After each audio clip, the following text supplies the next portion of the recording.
Siamo in una città, in un posto davvero particolare. Commissionata all'ingegner Elmer, è stata pensata o è nata come città giardino. Anche se è una cittadina recente, non è priva di fascino. Oggi siamo a Marghera.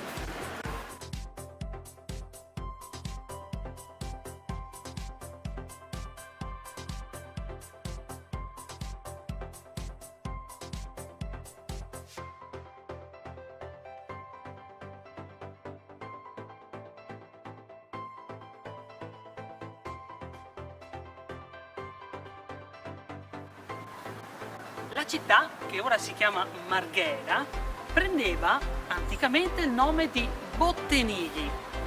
Il nome Marghera invece era riferito a un piccolo borgo che troviamo vicino a quello che adesso è il Parco San Giuliano.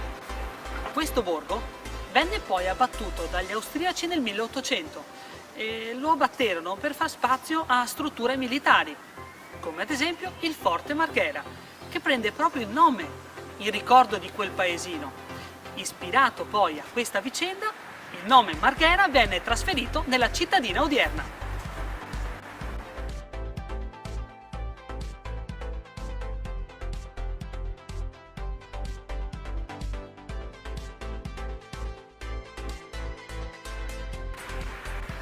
La zona nel passato era tutta paludosa. Qui, dove corre adesso via Fratelli Bandiera, c'era un largo canale di scolo della vecchia Brenta, costruito e progettato proprio da Venezia nel 300. L'attuale strada è posta su quello che era il vecchio argine di quel canale. Di notevole interesse c'è la chiesetta della Beata Vergine delle Grazie. Fu costruita nel XVI secolo. Faceva parte dell'oratorio della Rana. La famiglia Rana, una famiglia ricca della zona, che fece costruire un borgo che ora, col passare del tempo, è scomparso.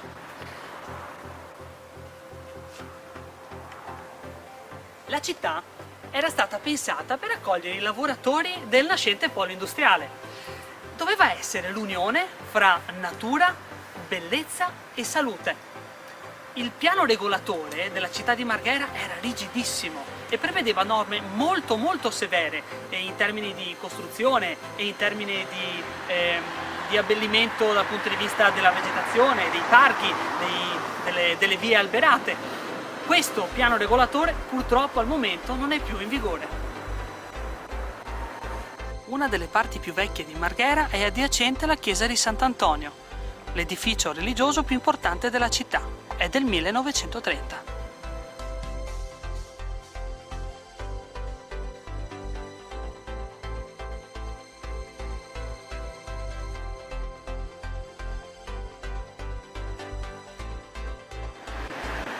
Siamo all'inizio di via Catene, è la via più antica di tutta la zona. Questa strada, questa via, portava già 1000 anni fa alla vicina e storica Chirignago. Le catene che delimitavano tutta la zona sono davvero caratteristiche, queste sono antiche, non sappiamo in che periodo venissero adoperate. Quello che sappiamo però è che grazie a queste catene questa frazione di Marghera prende proprio questo nome.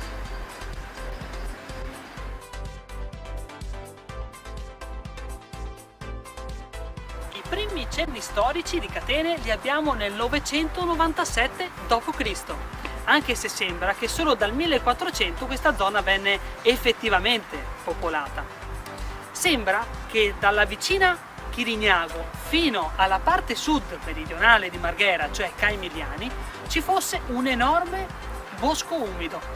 Venne però distrutto alla fine della Seconda Guerra Mondiale e rimangono solo le vie della zona di Catene a ricordare questo dimenticato passato.